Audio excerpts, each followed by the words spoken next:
When I first moved into Sycamore Ridge, I had no idea I was entering a dictatorship. The neighborhood looked peaceful, rows of identical beige houses with neatly trimmed hedges, kids riding bikes, retired couples walking their golden retrievers. It had all the markings of a quiet, suburban dream. Except for one massive problem.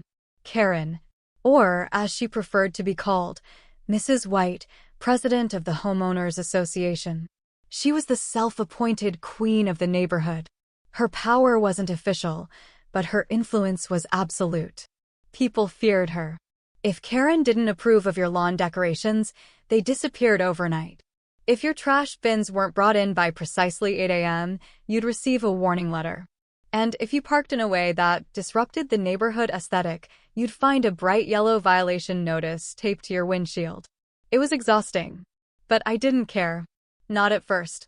Because unlike my neighbors, I wasn't just some office worker, some retiree, or some stay-at-home mom who had to play nice with the HOA. I was a federal agent.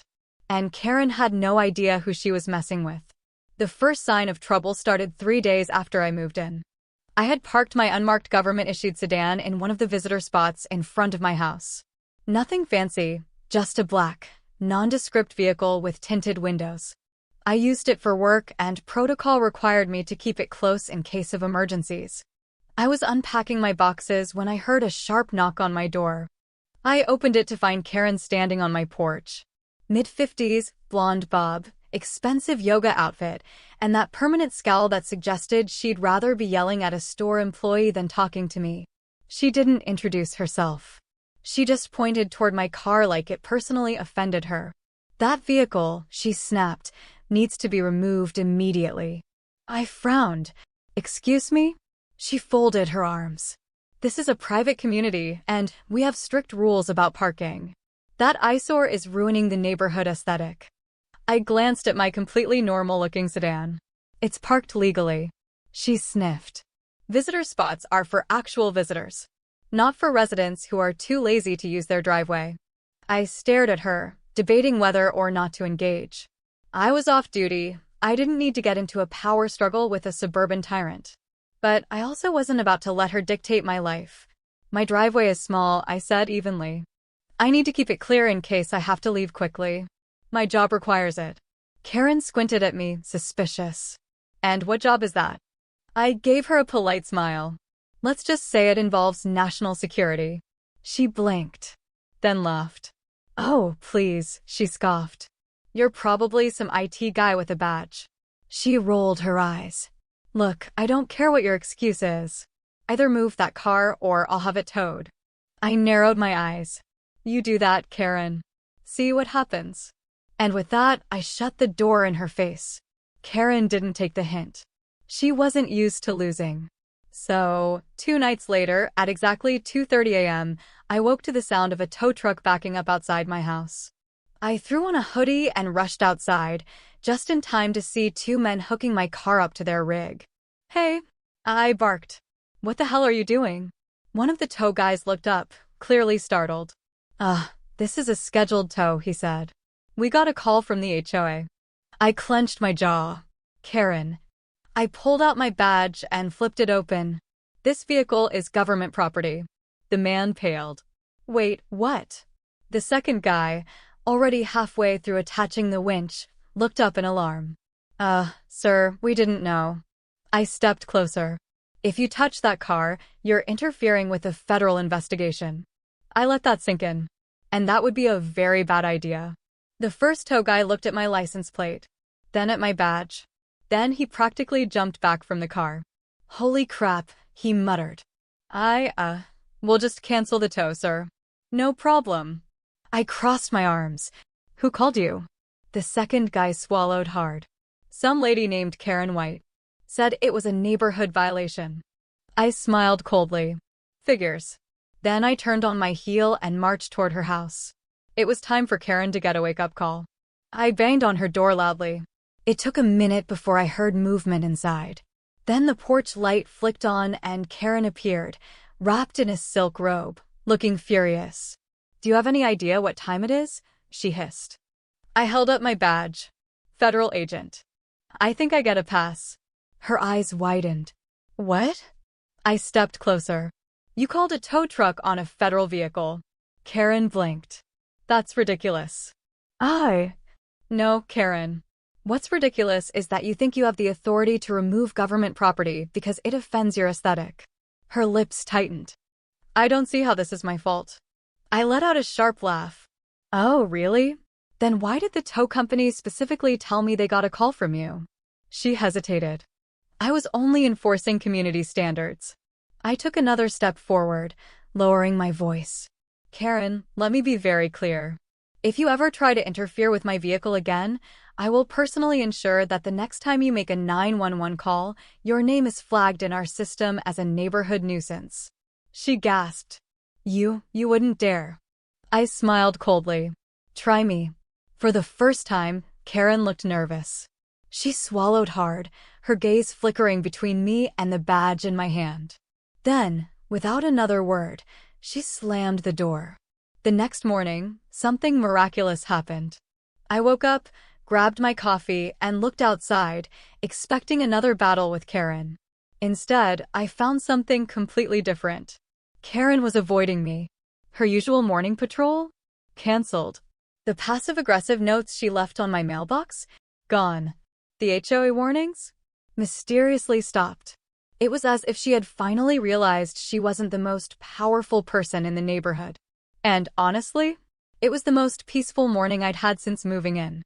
But something told me this wasn't over. Because Karen wasn't the type to let things go. And I had a feeling her next move would be even worse. For a week, everything was quiet. Too quiet. Karen, the self-appointed queen of Sycamore Ridge, had vanished from her usual routine. No early morning rounds, no HOA memos, no aggressive emails about lawn height or trash bins. It was almost peaceful. Almost.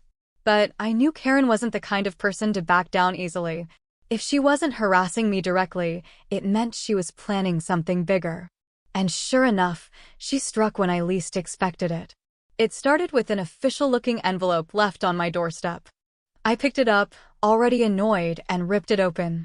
Inside was a formal notice from the Sycamore Ridge HOA Compliance Committee. Violation notice, improper use of residential property. Dear resident, it has come to our attention that you are using your property for unauthorized government operations, which is a violation of Sycamore Ridge HOA guidelines.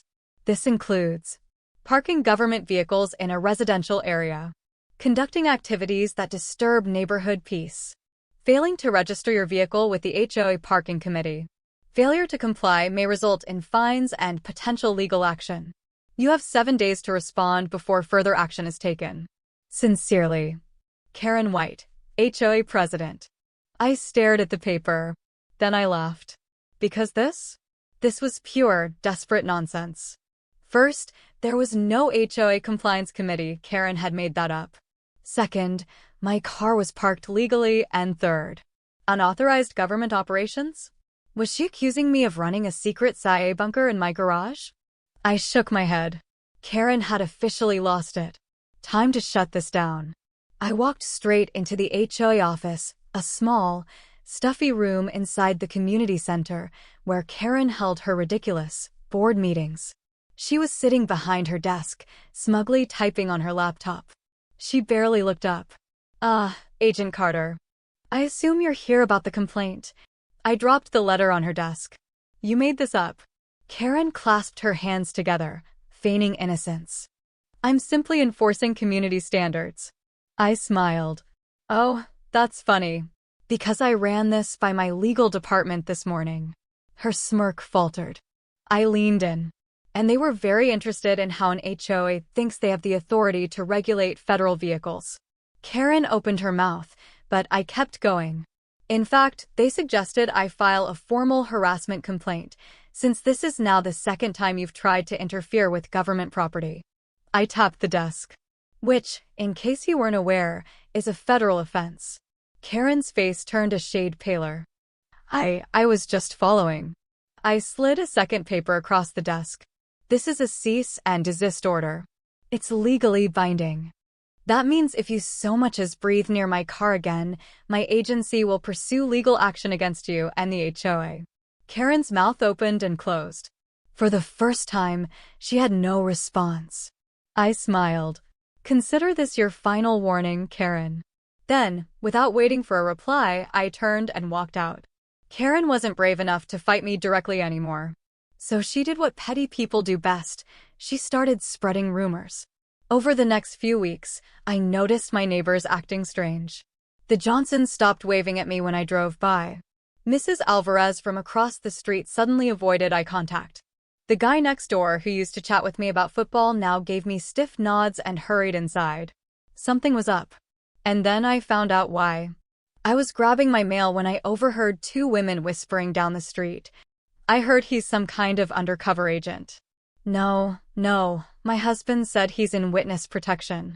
That's why his car is so suspicious. Karen said he's running a government surveillance operation from his house. I nearly choked. Karen had turned me into a conspiracy theory. I was done playing games. Karen wanted a war? Fine. I showed up at the next HOA meeting, held in the community clubhouse, packed with nosy neighbors.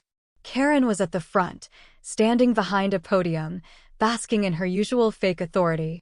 I walked straight to the front and, without ceremony, slapped a folder of legal documents onto the podium. Karen blinked. Agent Carter, what? I cut her off. Let's clear some things up. I turned to the crowd. First, I am not in witness protection. A few people gasped. Someone whispered. He admitted it. That means it's true. I sighed. No, it's not true. I pulled out a formal statement from my agency. I am a federal agent, but my work has nothing to do with this neighborhood. My car is a legally assigned vehicle, and Karen has been harassing me over it for weeks. Karen tried to interrupt. Now hold on. I turned back to her. Karen, this is defamation. You've been spreading false claims about me. More whispers in the crowd. Someone muttered, she does make up a lot of rules. I continued. Not only that, but you've sent fake violation notices, attempted to tow a federal vehicle, and have wasted community resources on personal vendettas. Now the murmurs were turning against her. Karen was losing control. Enough, she snapped. This is out of line. I smiled. Actually, Karen, what's out of line is this. I held up a formal petition, signed by over 20 residents, calling for her removal as HOA president. Karen's face dropped. I turned to the crowd. If you're tired of Karen's nonsense, I suggest you sign. For a moment, no one moved. Then Mrs. Alvarez stepped forward and took the pen. One by one, my neighbors lined up. Karen's control? Gone. Within a month, Karen was removed from the HOA. Her last act?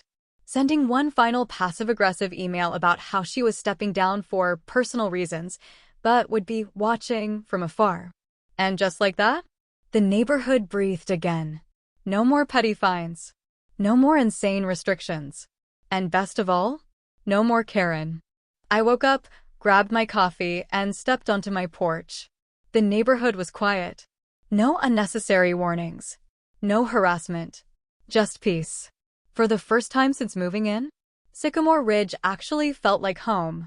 And Karen? Karen was just another cautionary tale. For a while, Sycamore Ridge felt normal. Without Karen lurking around every corner, people relaxed.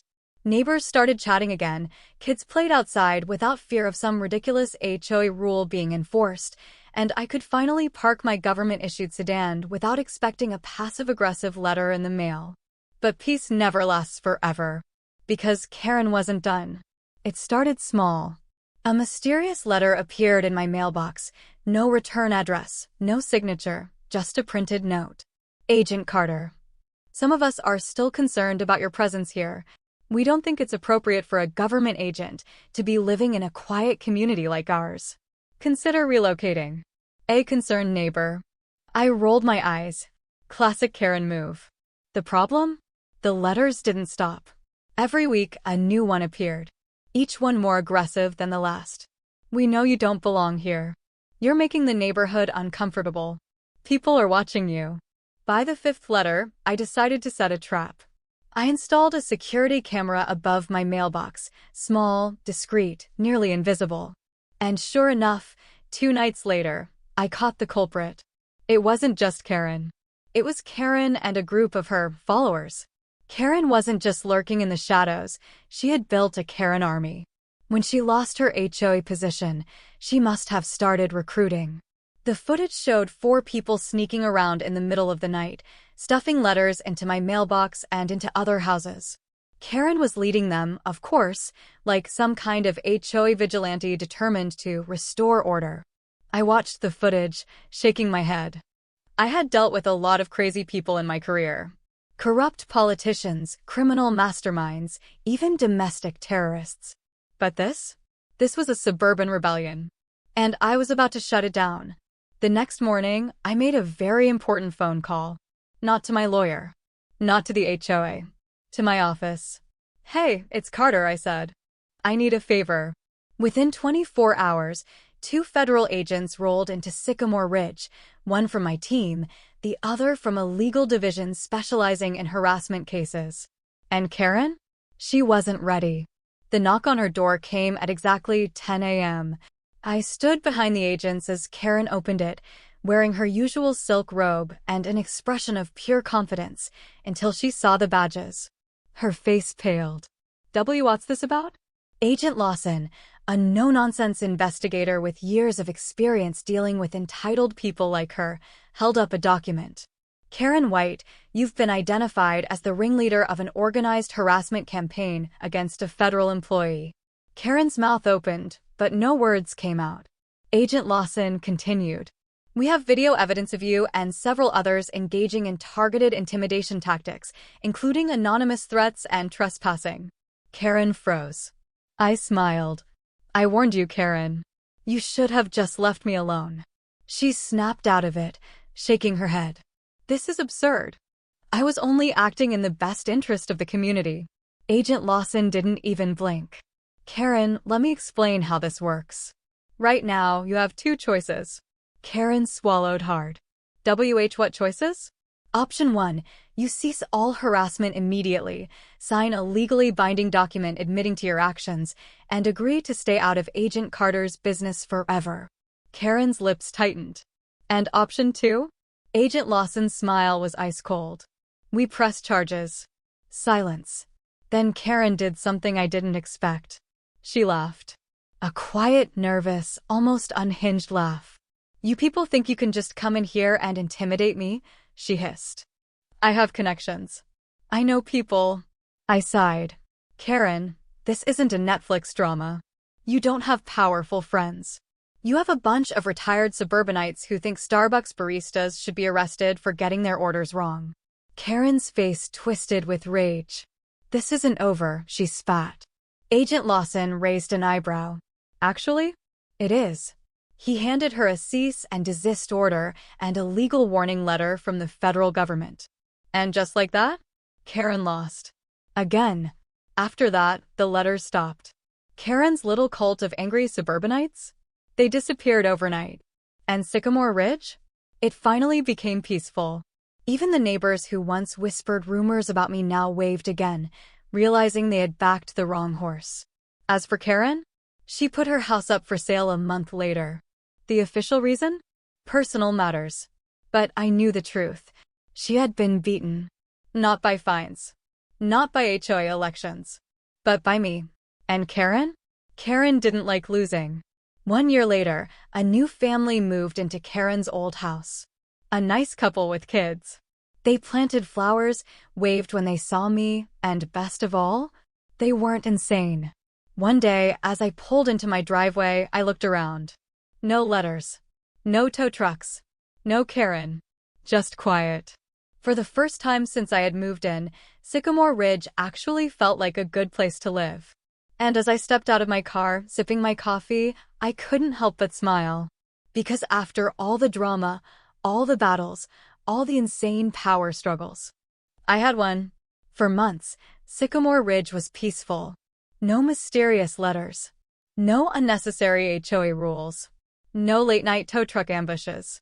Karen had left, and with her went the constant state of tension that had gripped the neighborhood. But as the months passed, something strange started happening. Karen was gone. But it felt like she never really left. It started with small things. A new neighbor got a warning letter for a trash can being left out overnight. A kid's bicycle was reported as a safety hazard. Someone received a fine for excessive decorative flair, a single garden gnome. The HOA wasn't the same without Karen, but someone was trying to bring her rules back. And then, one day, I got a notice. Agent Carter. It has come to our attention that your vehicle remains a concern within the community. We strongly urge you to comply with HOA regulations before further action is taken. A concerned resident. No return address. No official signature. But I recognized the tone immediately. Karen. I wasn't about to let this go unchecked. I installed a new security camera facing my mailbox. If Karen was behind this, or if some wannabe HOA enforcer was taking her place, I'd find out soon enough. It didn't take long. 2 nights later, at exactly 2:47 a.m., someone crept up to my mailbox and slipped in a letter. I expected a neighbor. Maybe a disgruntled HOA member. What I didn't expect. A black SUV, parked down the street, engine running. And when I zoomed in on the footage, the person delivering the letter? Karen. Karen had moved. She had been voted out. She had been legally warned to leave me alone. So what the hell was she doing back in Sycamore Ridge at nearly 3 a.m., sneaking around like a low-budget Bond villain? I wasn't sure what game she was playing, but one thing was clear. Karen wasn't finished with me. And if she thought I was just going to sit back and let her harass me again, she had another thing coming. The next day, I sent the footage to Agent Lawson. He called me back within an hour. Carter, he said, are you telling me Karen is pulling a full-blown surveillance op on you? I sighed. Looks like it. There was a long pause. Then he laughed. Hard. This woman is committed, he admitted. But she's also an idiot. I smirked. Agreed. All right, he said. Let's handle this. This time, we didn't wait for Karen to strike first. Agent Lawson and I drove out to her new house, about 15 minutes away, in a different HOA-run community that somehow hadn't figured out what kind of person they had just inherited. We knocked on the door. Karen answered, wearing the same silk robe she had been in the last time I confronted her. The moment she saw 2 federal agents on her porch, her face went white. Karen, I greeted, smiling. Miss me? She tried to slam the door. Agent Lawson caught it with one hand. Karen White, he said, we need to talk. Karen crossed her arms, her whole body tense with rage. I don't know what you people want, she spat. I haven't done anything. I pulled out the footage. Press play. Karen's face drained of color as she watched herself sneaking around my mailbox in the dead of night. I smiled. Want to try that again? She huffed. I was checking on a friend's house. Agent Lawson arched an eyebrow. At 3 a.m.? Karen folded her arms. This is harassment. I laughed. No, Karen. You harassed me. Again. After a legal warning. She rolled her eyes. It was just a letter. I took another step forward. Karen, I could press charges for this. I could make your life miserable. She paled. You wouldn't. I leaned in, lowering my voice. I would, I said. And you know what, Karen? This time, you won't get to walk away. For the first time ever, Karen looked afraid. She wasn't in control anymore. She had lost the neighborhood. She had lost her power. And now? She was out of chances. Karen swallowed hard. What do you want? I smirked. Simple. You leave me alone. Forever. You don't come near my house. You don't send letters. You don't even think about HOA rules where I'm concerned. She clenched her fists. And if I don't? I smiled coldly. Then next time, we won't be having a conversation. You'll be in court. Karen's jaw tightened, but I could see the panic in her eyes. She knew I meant it. After a long moment, she exhaled sharply. Fine. I turned to Agent Lawson. Good enough for you? He nodded. As long as she keeps her word. Karen sneered. Oh, don't worry. I wouldn't waste another second on you. I smirked. Good. Because I'd love to waste some more on you, in a courtroom. Her nostrils flared, but she didn't argue. Because for the first time, Karen knew she had lost. A year later, I barely remembered Karen existed. She never returned to Sycamore Ridge. No letters. No fake fines. No ridiculous accusations. And the best part? No one missed her. The neighborhood flourished. Without her. And me? I lived my life exactly how I wanted. No HOA nonsense. No stress. And finally, for real this time. No Karen. For a long time, life in Sycamore Ridge was peaceful. Karen had disappeared, her reign of terror was over, and for the first time since I moved in, the neighborhood felt like a place I actually wanted to live in. But as the months passed, I started noticing something strange. At first, it was small things. A neighbor's fence was mysteriously reported for being too high. A letter appeared in someone's mailbox complaining about unapproved decorations. Someone's car was ticketed for being inappropriately parked on the street. It felt familiar. Too familiar. Like Karen's ghost was haunting Sycamore Ridge. But she was gone. Right? It wasn't until I attended a neighborhood HOA meeting that I realized what was happening. The room was packed, which was unusual. Most people only came to these things if they were angry about something. I took a seat in the back, sipping my coffee, waiting to hear what new nonsense was about to unfold. The HOA president, Karen's replacement, a much calmer woman named Janice, stood at the podium, looking nervous. "All right, everyone," she said, clearing her throat. "Before we begin, I want to address the growing concerns over enforcement actions in the community." Murmurs spread through the crowd. "Many of you have received anonymous notices regarding supposed violations," Janice continued. "And I want to make it clear, the HOA is not responsible for these notices." More murmurs.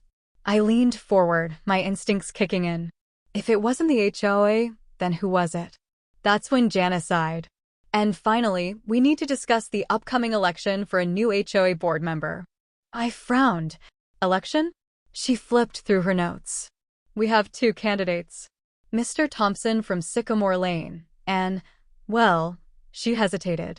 Then she sighed. "Karen White." The room erupted. I sat up straight. Karen was running for HOA board again? I had personally ensured she left Sycamore Ridge for good. She had been publicly humiliated, legally warned, and completely disgraced. Yet somehow, she was back. And she wasn't just back. She was plotting her way back into power. I clenched my jaw. Oh, hell no.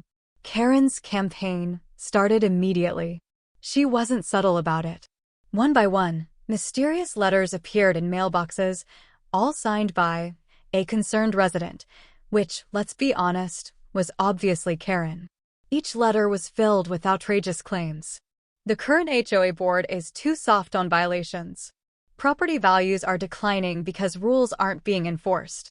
We need strong leadership again, someone who will bring back order. Neighbors started whispering. Some agreed with her. Some were scared of her return. And others like me? We knew exactly what Karen was doing. This wasn't about rules. This was about revenge. And if she thought she was going to bully her way back into power, she had another thing coming. I had taken Karen down once. I could do it again. But this time, I had to be smarter.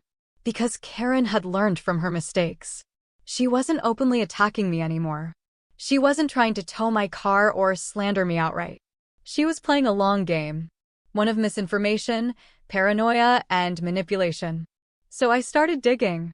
I needed anything that would expose her before the election. And soon enough, I found it. One afternoon, while reviewing old HOA records, I stumbled upon a financial report from Karen's previous presidency. And in it, a $5,000 payment from the HOA budget to a consultant named White Community Management. White, as in Karen White. She had been paying herself from neighborhood funds. Fraud. Misuse of HOA money. And, best of all, completely illegal. I smiled, slowly closing the file. Game over, Karen. Election day arrived. Karen walked into the meeting like a queen returning to her throne. She wore her usual fake smug expression, waving at people like she hadn't spent years terrorizing them. She took the microphone. "Residents of Sycamore Ridge," she began, "we have let chaos rule for too long. I am here to bring back order. To restore this community to what it once was. Polite applause from her die-hard supporters. Then, Janice turned to me. Agent Carter, would you like to speak? I stood up, smiled, walked to the podium. And then I dropped the bomb. I pulled out the financial documents and projected them onto the community center screen. Karen White, I said, stole from the HOA budget during her last presidency. Gasps. Murmurs. Karen's face drained of color. This payment, I pointed to the transaction, was transferred directly to an account under Karen's name. Silence. Karen shot up from her chair. This is a misunderstanding. I cut her off. Oh, and let's not forget that she's been illegally harassing residents again. Another document. The video footage of her sneaking around. Karen froze. People turned against her instantly. This is unacceptable. She's a fraud. Get her out of here. Karen opened her mouth, searching for control. But it was over. No one was listening anymore. The vote was unanimous. Karen was banned from ever serving on the HOA board again. Not only that, legal action was now being taken against her for embezzlement. And as I watched her storm out of the meeting, red-faced, furious, defeated, I knew. She was done. For real this time. Karen was gone. No comeback attempts. No more letters. No more towing federal vehicles. Just silence. And for the first time since I moved in, I could breathe. Sycamore Ridge was finally mine. And Karen White? She was nothing more than a bad memory. For months, life in Sycamore Ridge was blissfully normal. No Karen. No mysterious complaints. No absurd HOA battles. I could finally exist without the constant feeling of being watched. I even started liking my neighbors again. And then, I got a call. Not from a neighbor. Not from the HOA. But from Agent Lawson. And the moment I picked up, I knew something was wrong. Carter, Lawson said, his voice clipped.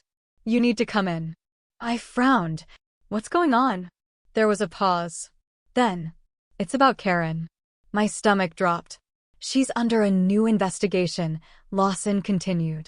And it looks like her problems are a lot bigger than just HOA fraud. I grabbed my keys. I'll be there in 10. When I walked into the office, Lawson slid a thick file across the table. Karen White has been laundering money. I blinked. Excuse me? He nodded. We started digging into her finances after the HOA case. Turns out, she's been involved in a string of real estate scams for over a decade. I flipped through the file, scanning records. Fake property investments. Money transfers between shell companies. Loans taken out in other people's names. It wasn't just fraud. It was organized crime. And the worst part? She didn't do this alone, Lawson said. I looked up. She had partners? Lawson exhaled. More than that. She had investors. And that's when it hit me. Karen wasn't just some overbearing HOA tyrant. She was a criminal mastermind. We're issuing a warrant, Lawson said. I smirked. Good. He hesitated. That's not why I called you in. I narrowed my eyes. Then why am I here? He slid a second file across the table. I opened it, and what I saw made my blood run cold. Inside were surveillance photos. Of me, walking into my house. Sitting on my porch. Leaving my office. Someone had been watching me. For months. I clenched my fists. Karen? Lawson shook his head. No. He pointed to the bottom of the file, where a name was scrawled in black ink. It wasn't Karen. It was one of her investors. And he was still out there. Karen was going down. That part was inevitable. But now I had a new problem. Someone linked to her crimes had been keeping tabs on me. And if they knew where I lived, if they had pictures of me, that meant they weren't just watching. They were planning something. I looked at Lawson. What's our move? He met my gaze, his expression grim. We take down everyone. We couldn't just wait for Karen's partners to make their next move. We had to force their hand. So we set a trap. I went back to my normal routine, acting like I didn't know I was being watched. I left my house, went to work, ran errands, and all the while, the FBI was tracking everything. Every car that followed me, every phone call I made, every attempt someone made to approach me. It took 2 weeks. But then, we got a hit. It happened on a Friday night. I was home alone, watching TV, when I heard a noise outside. Not a normal noise. Not a neighbor walking by or a dog barking. A slow, deliberate sound. Like someone trying to pick a lock. I grabbed my gun. And I waited. The doorknob twisted. And then, bang, the front door burst open. And I came face to face with a masked intruder. Everything slowed down. I raised my weapon. The intruder froze. For a split second, I saw hesitation, like they hadn't expected me to be armed and ready. Then they lunged. I fired. The bullet missed deliberately. I didn't want to kill them. I wanted them alive. Because this wasn't just a break-in. This was a message. They wanted to scare me. But they had made a huge mistake. I wasn't scared. I was furious. Before they could escape, I tackled them to the ground. Within seconds, FBI agents swarmed the house. They pulled the intruder up, yanking off their mask. And when I saw their face, I knew. This wasn't just some hired thug. This was one of Karen's investors. One of the people funding her schemes. And now? Now, we had everything we needed to take them all down. With the intruder in custody, the FBI launched a full-scale operation. Arrests were made. Bank accounts were frozen. Properties were seized. And Karen? Karen was dragged out of her new home in handcuffs. Kicking, screaming, completely defeated. I watched from a distance, arms crossed, as they shoved her into the back of a federal vehicle. She caught sight of me. Her eyes burned with rage. "This isn't over," she hissed. I smirked. "Oh, Karen, it is." The car door slammed shut. And just like that, she was gone. For good. For the first time in years, Sycamore Ridge was quiet. No Karen. No HOA dictatorship. No secret criminal empire lurking in the background. Just normal life. And as I stood on my porch, sipping my coffee, I finally felt it. Real, lasting peace. No threats. No battles. No drama. Just me. And the knowledge that, after everything, I had won. For real this time. For the first time in years, Karen was gone.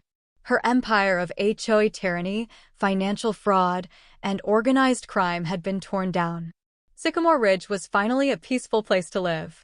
But just when I thought it was over, I got a letter in the mail. No return address. No name. Just a single line written in Karen's signature handwriting. "You think you won. But I always have a backup plan." My fingers tightened around the paper. Karen was in federal custody. She had no money, no allies, no power. So what the hell did she mean? I immediately contacted Agent Lawson. He was just as confused as I was. "Karen is locked up, Carter," he said. "She's not getting out anytime soon." I held up the letter. "Then explain this." Lawson's face darkened. "I'll have our guys check the prison visitor logs," he muttered. And when the report came back, it sent a chill down my spine. Karen had received a visitor just a week before the letter was sent. Someone who had been off the radar during our investigation. Someone who had a reason to want revenge. Her son. I had never heard much about Karen's family. She rarely spoke about them, and as far as I knew, her husband had divorced her years ago. But her son? Apparently, he was just like her. Entitled. Manipulative. Power-hungry. And now? He wanted to finish what his mother started. At first, I didn't notice anything strange. Life went on as usual: work, gym, coffee runs, enjoying a Karen-free Sycamore Ridge. But then, I started feeling watched. A black sedan parked outside my house at night. A shadowy figure lurking near the neighborhood entrance. A sense that someone was tracking my movements. Then, one evening, I came home to find a small envelope taped to my door. Inside was a photo of me, taken that morning outside my office. And underneath it, in familiar handwriting, "Mom says hello." I clenched my jaw. Karen may have been locked away, but she had planted seeds of revenge long before she was caught. And now? Her son was picking up where she left off. But if he thought I was just going to sit back and let him terrorize me, he had no idea who he was messing with. I grabbed my phone, dialed Agent Lawson. "Looks like we've got a new problem," I said. Lawson sighed. "What now?" I held up the photo. Karen's little protege just declared war. Karen's son had been a ghost until now. No criminal record. No suspicious financial activity. Not even a social media presence. But he had just made his first mistake. By sending me that photo, he had revealed two things. He was watching me up close. He wanted me to know it. Which meant this wasn't just stalking. This was a challenge. And I was about to shut it down. I met with Agent Lawson at our field office the next morning. He tossed a file onto the table. Meet Brandon White. I flipped it open, scanning the details. Age, 29. Occupation, independent investor, which probably meant fraud, just like his mother. Last known address, Miami, Florida. Rich kid with no real job? I mused. Sounds about right. Lawson nodded. Karen funneled money into his accounts for years. When we froze her assets, most of her business partners went under. But Brandon? I raised an eyebrow. He went off the grid. If Brandon was watching me, then he wanted me to react. So I gave him exactly what he wanted. I kept my routine normal. Same coffee shop, same gym schedule, same route home. But behind the scenes, I had backup. Lawson's team tailed me from a distance, tracking every vehicle and unusual movement near my house. It didn't take long. 2 days later, at exactly 8:23 p.m., a black sedan followed me from my office. It didn't get too close. Didn't do anything obvious. But it stayed just within range. I smirked. Gotcha. I took a few unexpected turns, testing my theory. Sure enough, the sedan adjusted, keeping pace. Lawson, you getting this? I muttered into my comms. Yep, his voice crackled back. Let's see where he goes. I accelerated, taking a sharp right. The sedan hesitated, just for a second, then sped up to follow. Lawson's team was already moving. By the time Brandon realized what was happening, it was too late. 3 unmarked SUVs boxed him in at a red light. FBI agents swarmed the vehicle. And just like that, Karen's golden boy was caught. Brandon was arrogant at first. I didn't do anything, he smirked, leaning back in the interrogation chair. Following someone isn't a crime. Lawson leaned in. Stalking a federal agent? That's a different story. Brandon shrugged, acting bored. I was just curious about the guy who ruined my mom's life. I folded my arms. Your mom ruined her own life. His smirk vanished. She's innocent, he spat. You humiliated her. Destroyed everything she built. I shook my head. She built nothing but a house of lies. And now you're trying to carry on the family tradition? Brandon's jaw tightened. You don't know anything about me. Lawson smirked. Oh, we know plenty. He slid a stack of documents across the table. Karen's fraud records. Illegal money transfers to Brandon. A laundering operation still in motion. Brandon's face paled. You're looking at 10 years, minimum, Lawson said casually. Unless, of course, you start talking. Brandon swallowed hard. And then? He did. Brandon wasn't the mastermind behind this. He was just a pawn. Karen's money laundering wasn't some small-time HOA scam. It was part of a larger network. And the real players? They weren't done yet. Brandon sighed, rubbing his face. Look, I didn't think it would go this far. Go how far? I asked. He hesitated. Then muttered, there's someone else. Someone bigger. Lawson and I exchanged a glance. Who? Lawson pressed. Brandon took a deep breath. And then he said a name that made my blood run cold. Because I knew it. And if it was true, this was far from over. The woman waves the sign aggressively, pointing at it while yelling. She furrows her brows, her mouth moving quickly in frustration. She turns toward the officer, gesturing wildly with her free hand. The officer shakes his head, crossing his arms. The woman scoffs, rolling her eyes before turning back to the sign. Brandon was panicking now. He knew he had stepped into something much bigger than his mother's ego. We can protect you, I said slowly. But only if you start talking. Everything you know. He swallowed. I mean, I was never directly involved, okay? Mom handled all that. But I know she met with someone a few times. A guy I never saw, but she called him the consultant. Lawson raised an eyebrow. And you think that was Morello? Brandon nodded. All I know is she was terrified of him. That stopped me. Karen? Terrified? That woman thought she was invincible. If she was scared of someone, that meant she was in way over her head. And now? That problem was ours. Brandon agreed to cooperate in exchange for reduced charges. We moved him to protective custody, but before we even had a chance to follow up, something happened that changed everything. A message was left on my windshield that night. No fingerprints. No cameras caught who left it. Just a single, folded note under my wipers. I opened it. Inside were 3 words. Stay out. Now. Someone was watching us. I didn't go home that night. Instead, I drove to an FBI safe house, let my team sweep my place for bugs, cameras, anything that could tell us who was tracking me. Nothing. Whoever had left that note was a professional. Which meant this was serious. Morello wasn't just some myth anymore. He was real. And now? He knew my name. The next morning, Lawson walked into the office with a grim expression. You're not gonna like this, he said, dropping a thick dossier on my desk. I opened it. Inside were classified reports, years of investigations, failed attempts to pin anything on Morello. Shell corporations. Fake charities. Multi-million-dollar transfers to unknown entities. And then, a photo. Karen White, sitting at a restaurant in Miami, across from a man in a suit. No name. No records. Just a blurred face that had never been identified. Until now. Lawson pointed. We ran facial recognition. That's Morello. I exhaled slowly. So Karen wasn't just laundering money. Lawson shook his head. She was helping him clean it. Which meant Karen wasn't just a pawn. She had been an asset. And now that she was in federal custody, Morello had a reason to come after us. The first rail hit came 3 days later. One of our key witnesses in the investigation, a former accountant for one of Morello's shell companies, was found dead in his apartment. No signs of forced entry. No witnesses. Just a single bullet to the head. A message. Brandon was next. And so was I. We had to move fast.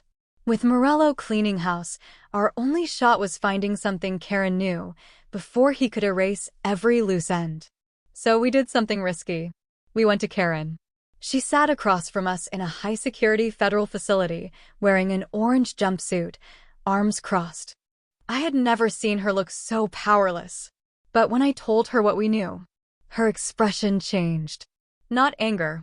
Not defiance. Fear. She leaned in, voice low. If Morello knows you're after him, he won't just come for me.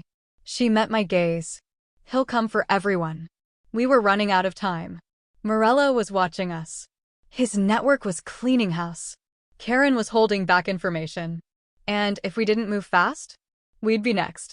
I stood up, hands on the table. Karen, you don't have a choice anymore. She hesitated. Then, finally, she whispered. There's one name you need to find. But if you do, you won't be able to stop what's coming. I leaned in. Try me. She took a shaky breath. And then she said it. The name that changed everything. Karen's voice was barely above a whisper, but the name she spoke hit like a gunshot. A name that wasn't in our files. A name that had been buried. A name that Morello had kept hidden. Dominic Russo. Lawson and I exchanged a glance. I pulled out my phone, searching our databases. Nothing. No records. No bank statements. No criminal history. Who the hell was he? Karen swallowed hard. He's the one Morello answers to. I narrowed my eyes. You're telling me there's someone above Morello? Karen nodded. Morello is just a face. Dominic Russo is the real power. I clenched my jaw. Where do we find him? She shook her head. You don't. If you even try, you're dead. Lawson sighed. We'll take our chances. And with that, the real fight began. Russo wasn't just a criminal. He was a ghost. No records. No fingerprints. No official existence. But his money? That left a trail. We dug deep. Really deep. And finally, we found it. A single offshore account. hidden under layers of shell corporations. The account was active, and we froze it. In an instant, Russo's entire operation ground to a halt.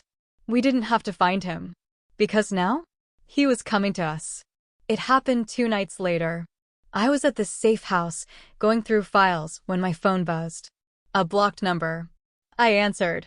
A deep voice. Calm. Controlled. Dangerous. You should have left this alone. I leaned back. You should have hidden your money better. A slow chuckle. You think freezing an account stops me? That's cute. I smirked. No. But it does force you to show your face. A pause. Then. I don't need to. I already know where you are. My blood ran cold. I stood up, reaching for my gun. Then. Bang. A bullet shattered the safe house window. Everything exploded into motion. Lawson and his team rushed in, weapons drawn. We had prepared for this. Because Russo wasn't just a name on a file. He was a killer. And now? He was here. The shootout lasted 6 minutes. 6 minutes of gunfire, smoke, and chaos.